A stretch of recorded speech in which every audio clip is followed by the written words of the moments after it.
اور میں آپ کو بتاؤں at the end of the day اللہ تعالیٰ سب کو برابر کر دیتا ہے. آپ دیکھیں گے کئی لوگ ہیں جن کی زندگی کے اوائل انتہائی دکھ میں گزرے ہیں لیکن پھر پوری زندگی اللہ تعالیٰ نے ان کو سکھی رکھا ہے. کئی ایسے ہیں کہ جو پوری زندگی سکھی رہے لیکن پھر آزمائش ان پہ بڑھاپے کے وقت میں آ گئی ہے، بیماری کی شکل میں، کسی اور شکل سے. اور بعض ایسے ہیں کہ جن کو پوری زندگی غم سے عبارت ہوتی ہے، ایسے لوگ بھی ہیں. لیکن جب آخرت میں آپ ان کو دیکھیں گے نا موجیں مارتا ہوا، تو مسلم شریف میں حدیث ہے، عبداللہ بن عمر کہتے ہیں نبی علیہ السلام سے میں نے خود سنا تھا کہ میرے غریب صحابہ میرے امیر صحابہ سے 40 سال پہلے چلے جائیں گے. ظاہر ہے قیامت کا دن 50,000 سال کا دن ہے، اس میں 40 سال تو کچھ بھی نہیں ہے. وہ 40 سال پہلے جنت میں چلے جائیں گے. لیکن 40 سال آپ دیکھ لیں کتنے زیادہ ہوتے ہیں صرف غریب ہونے. اس لیے عبداللہ بن عمر غریب صحابہ کے ساتھ بیٹھا کرتے ہیں کہ یار چلو چنگے دے لڑ لگ جائیے. نانگے پیر نہیں، غریب صحابی درویش لوگ. تو مال فتنہ ہے. اس حوالے سے بخاری مسلم میں حدیث ہے، نبی علیہ السلام نے فرمایا کہ ابن آدم کہتا ہے میرا مال میرا مال میرا مال. حالانکہ تیرا مال تو وہ ہے جو تو نے کھا لیا یا پہن کر بوسیدہ کر لیا یا اللہ کی راہ میں خرچ کر کے آخرت کے لیے ذخیرہ کر لیا. باقی تو تیرے ورثہ کا مال ہے. بخاری مسلم میں حدیث ہے انسان کے 3 دوست ہیں. ایک وہ ہے کہ جو ساتھ جاتا ہے قبر کے اندر، 2 باہر ہی رہ جاتے ہیں.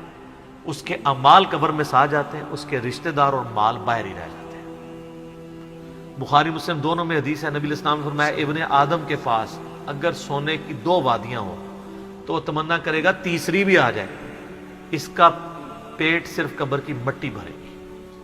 بخاری مسلم دونوں میں حدیث ہے. یہ نہ سمجھے گا یہ بزرگوں والا ہے، یہ واقعی بخاری مسلم دونوں میں حدیثیں ہوتی ہیں جو میں بیان کر رہا ہوتا ہوں، پوری ذمہ داری سے کر رہا ہوتا ہوں کہ اے اللہ محمد اور آل محمد کو بس اتنا ہی رزق دینا کہ ان کی روح اور جسم کا رشتہ برقرار رہے. بخاری اور مسلم دونوں میں حدیث ہے. اما عائشہ کہتی ہیں کہ نبی علیہ السلام کی وفات تک ہماری حالت تھی، بعض اوقات 1 مہینہ، بعض اوقات 2، بعض اوقات 3 مہینے تک ہمارے گھر میں چولہا نہیں جلتا تھا. 2 کالی چیزوں پہ، کھجور اور پانی پہ گزارا ہوتا تھا. وہ بھی کوئی ٹنوں ٹن نہیں، 2 کھجوریں صبح 2 شام اور 1 میٹھا پانی کا پیالہ صبح اور 1 شام. حالانکہ خیبر کے بعد وسعت مل گئی تھی. نبی علیہ السلام نے فقر اڈاپٹ کیا ہوتا. بخاری مسلم دونوں میں حدیث ہے جب نبی علیہ السلام نے ایلا کیا تھا 1 مہینے کے لیے اپنی بیویوں سے ناراض ہو کے چھت پہ شفٹ ہو گئے تھے، جو حضرت عمر ان کو ملنے گئے تھے.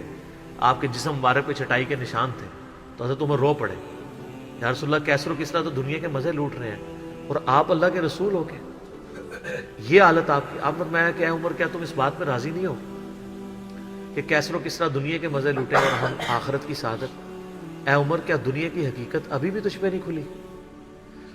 سر نبی علیہ السلام سے اتنے سخت جملے جس عمر نے سنے ہوئے تھے نا، وہی عمر اس قابل تھا کہ اس کے دور میں رومن اور پرشین امپائر گرتی اور 1 ٹکا آرام کا کسی کو نہ کھانے دیتا، ٹنڈ کے رکھا ہوا تھا. حضرت عمر کے بعد کیا ہوا ہے؟ مینجمنٹ کمزور ہو گئی ہے، وظیفوں پہ لوگ لگ گئے، تھیندے تھیندے ٹھیک ہے. اسی لیے کہا جاتا ہے ابو بکر اور عمر کی خلافتیں خلافت محفوظہ ہیں اور عثمان و علی کی خلافتیں مفتونہ ہیں. اس لیے نہیں کہ وہ خلفاء برے تھے، اس لیے کہ اس میں فتنے کا دور تھا، وہ اسپیشل پروٹیکشن تھا. بخاری مسلم میں حدیث ہے میری امت اور فتنوں کے درمیان دروازہ عمر ہے، جب یہ دروازہ توڑ دیا جائے گا فتنے شروع ہو جائیں گے. وہ فتنے کیا شروع ہوئے؟ دنیا کی محبت. جو بخاری میں حدیث نہیں ہے، وہ جو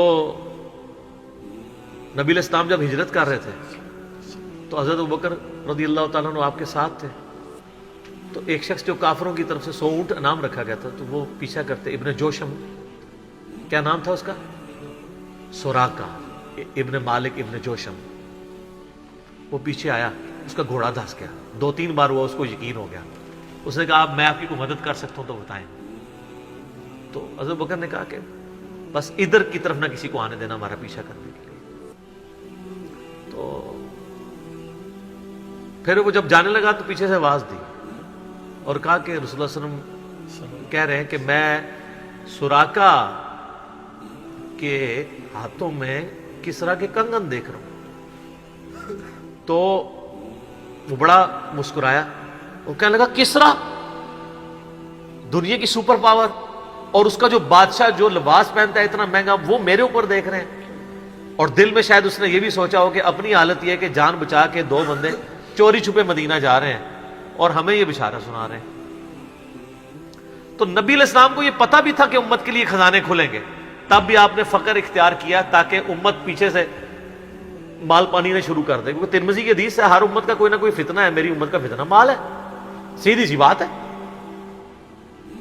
اور پھر حضرت عمر کے دور میں پھر کسرا کا جب لباس آیا تو وہ کہا سراقہ کدھر ہے، پہنایا اور کہا چل کے بتاؤ، جب چلے تو پھر کہا لا دے اس نے کہا میں مالک، ان کا نہیں، نبی علیہ السلام نے صرف اس کا کہا تھا یہ مسلمانوں کا مال ہے، بیت المال میں جمع ہوگا، تو ملکیت نہیں اس کی حاصل کر سکتا، یہ ایونلی ڈسٹریبیوٹ ہوگا۔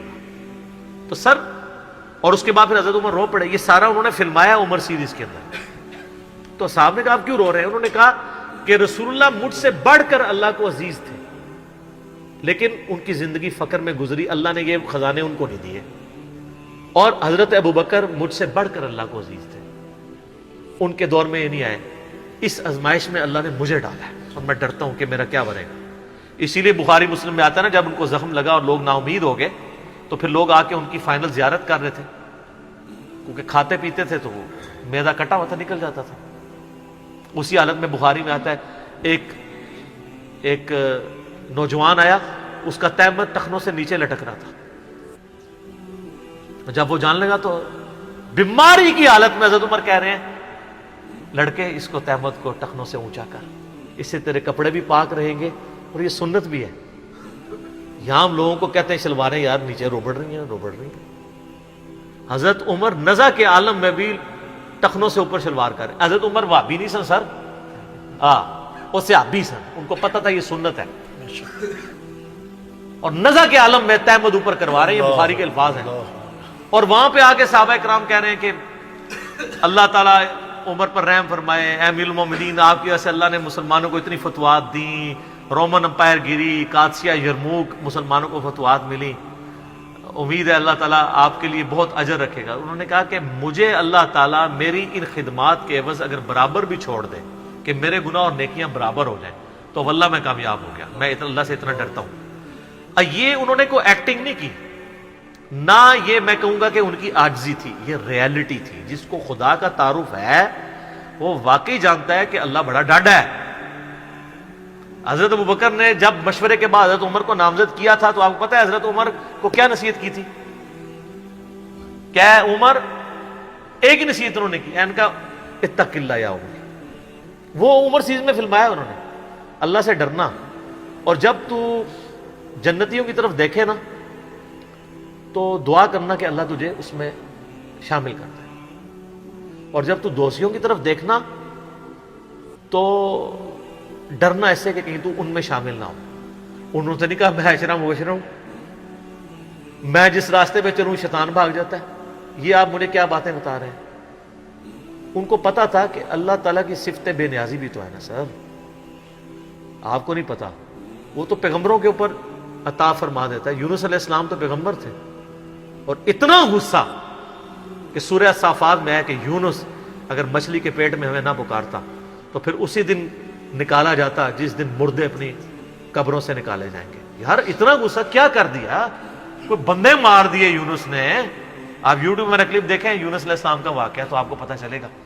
سر اللہ اپنے معاملات میں بہت سخت ہے، اللہ وہ نہیں ہے جس کا تعارف آپ کو کروایا گیا۔ پچھلے دنوں بھی وہ ہمیں ایک لیٹر کہیں کسی نے بھیجا تو پھر ہم نے ان کو بھیجا کہ آپ میرا کلپ دیکھیں، اللہ کی رحمت سے دھوکہ، اور انجینئر محمد علی مرزا صاحب لکھے۔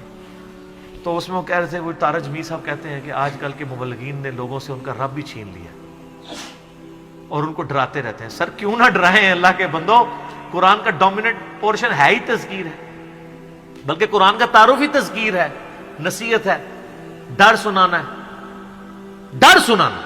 وَأُوحِيَ إِلَيَّ هَذَا الْقُرْآنُ لِأُنذِرَكُم بِهِ وَمَن بَلَغَ، سورہ الانعام آیت نمبر 19۔ اے نبی علیہ السلام فرما دو مجھے تو قرآن وہی اس لیے کیا گیا ہے میں تمہیں ڈر سناؤں، اور جس تک یہ کتاب پہنچ جائے وہ بھی ڈر سنائے۔ بخاری کی حدیث ہے، آپ علیہ السلام ایک چوراہے سے گزر رہے تھے، کچھ صحابہ جو ہے وہ ہنس رہے تھے، آپ رک گئے، پھر آپ نے فرمایا جو کچھ میں جانتا ہوں نا تم جانتے ہوتے نا تو بہت کم ہنستے زیادہ رویا کرتے۔ بخاری مسلم میں حدیث ہے، عبداللہ بن عمر کہتے ہیں نبی علیہ السلام نے میرے کندھے پہ یوں ہاتھ رکھ کے نا فرمایا تھا عبداللہ اپنے آپ کو مردوں میں شمار کرنا، یعنی سمجھو کہ آج میں گیا ہی کہ گیا۔ سر جب یہ تلوار کسی کے سر پہ لٹک رہی ہو نا پھر اس کا قبلہ سیدھا رہتا ہے، ادروائز وہ یتیموں کا مال بھی ہڑپ کرے گا، بہنوں کی جائیداد پہ بھی قبضہ کرے گا، اور وہ ماں باپ بھی جو اپنی زندگی میں بیٹوں کو سب کچھ دے کے چلے جاتے ہیں اور بیٹیوں کو محروم کرتے ہیں۔ ہمارے پاس تو لوگ آتے ہیں، ہم ان کو کہتے ہیں تمہارے ماں باپ دوزخ میں جل رہے ہوں گے، اب بھی ٹائم ہے کہ ان کی وصیت بدل دو۔ قرآن میں بھی ہے کہ اگر کوئی غلط وصیت کر کے جاتا ہے وصیت بدلو، اس کو عذاب سے بچاؤ۔ تو کئی لوگ ہیں میں نے دیکھا ہے ملینز آف روپیز انہوں نے ماں باپ کے مرنے کے بعد ان کے نام پہ ہوئے اپنی بہنوں کو واپس کیے ہیں کہ چلو یار ہمارے ماں باپ دوزخ میں جانے سے بچ جائیں گے۔ اگر آپ کے ماں باپ کی محبت آپ کے دل میں ہے نا تو خدا کے لیے اگر آپ یہ نہ کہیں کہ میرے ماں باپ دے گئے ہیں تو وہ جانے اور ان کا کام، یار وہ آپ کو دے کے گئے، آپ کے ساتھ نیکی کر کے گئے، اور آپ ان کے ساتھ یہ بھی نیکی کرنے کے لیے تیار نہیں ہے کہ جو مال انہوں نے کمایا تھا وہ ان کو دوزخ سے رہائی سے عطا کرنے کے لیے آپ ان کے لیے خرچ کر دیں جو آپ نے نہیں کمایا ہوا۔ تو کتنے بڑے ناہنجار اولاد ہیں آپ۔ سنن ابن ماجہ کی حدیث ہے تو اور تیرا مال تیرے باپ کا ہے، بہت بڑی بات ہے۔ ماں باپ بغیر اجازت کے بھی اپنے اولاد کے مال میں سے لے سکتے ہیں، یہ ذہن میں رکھیے گا، بڑا حق ہے۔ اور آپ لوگ یہ کام کر رہے ہیں، اور جو ماں باپ کر رہے ہیں خدا کے لیے ان کے پاؤں پکڑنے پڑتے ہیں، پاؤں پکڑے، ان کو کہیں کہ خدا کے لیے بہنوں کو اس طرح نہ کیا کریں۔